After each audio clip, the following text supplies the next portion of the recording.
I've realized over the last few months just how important it is to be emotionally connected to people.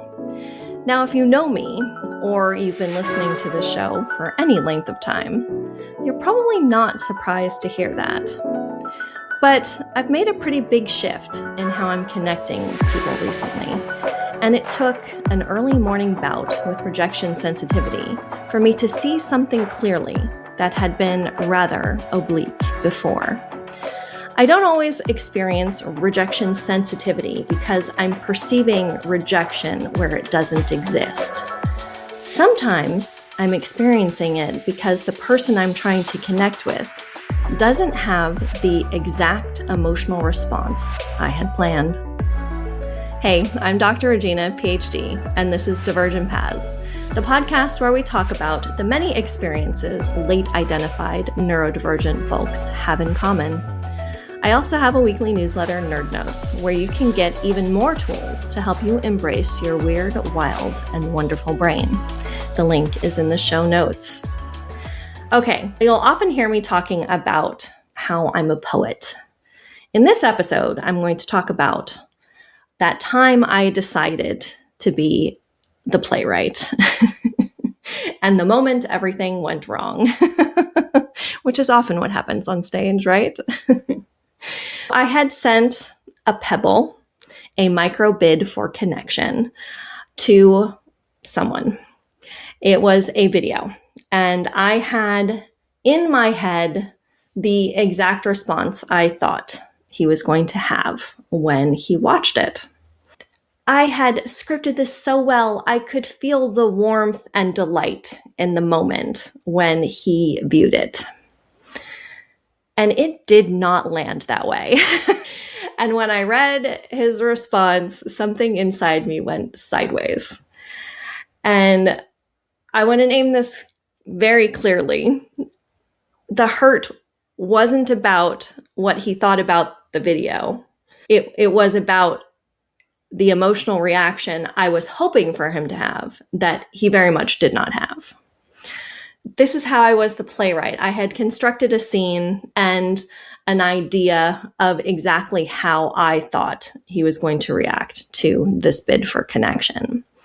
Sometimes people who are neurodivergent or people who have been masking or people-pleasing for a long time are looking for specific emotional reactions from people as we're interacting with them. In part because we've learned to be hypervigilant and look for emotional reactions, but also because in the masking and the people-pleasing, we're trying to control the other person's emotional response. And a bid for connection can go that way, where you're hoping that a bid is going to land in a specific way. And it can be hard when it doesn't land exactly as you're hoping or exactly as you have written the other person's lines to be. The mismatch here between the response I had scripted and the one I actually got was when my rejection sensitivity fired.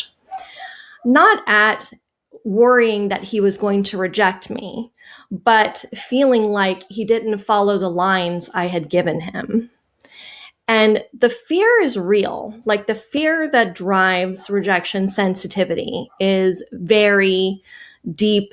And for a lot of us who are late diagnosed, it is profoundly driven from so many different experiences we've had in our lives. And I don't want to skim over that. I want to recognize that the fear that drives rejection sensitivity is very deep and very profound. The script I had in mind wasn't me trying to manipulate necessarily. It was me trying to protect myself.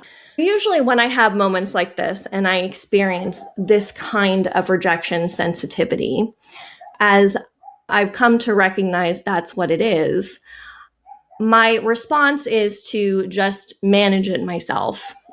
I'll take a moment, I'll sit with the feeling, and I'll just let myself process through it.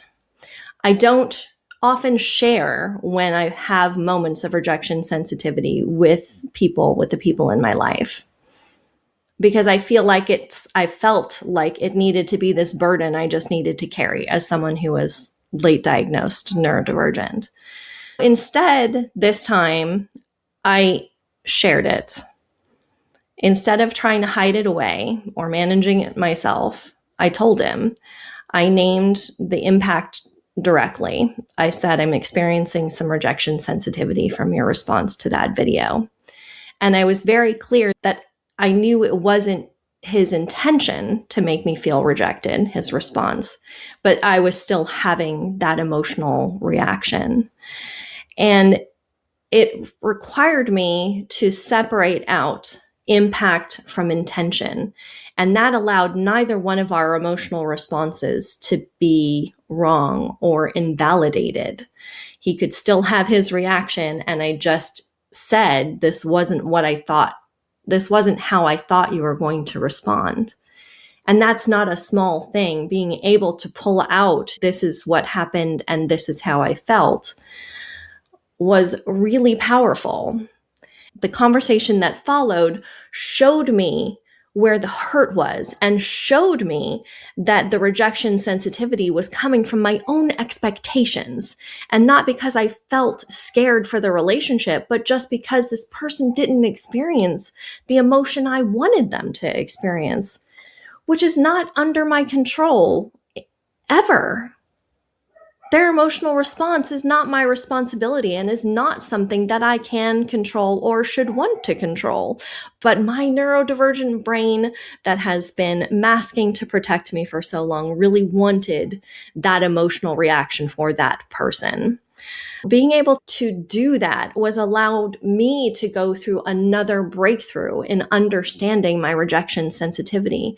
And had I not allowed myself to be vulnerable, had I not allowed myself to sit in the discomfort, which was telling this person how I felt and how I felt rejected and how silly and how trivial it feels to feel rejected when somebody just had a different response than you think that they should have or that you wanted them to have. That allowed that growth to happen. And sometimes that growth, almost always, that growth has to happen in times of discomfort. Growth is uncomfortable.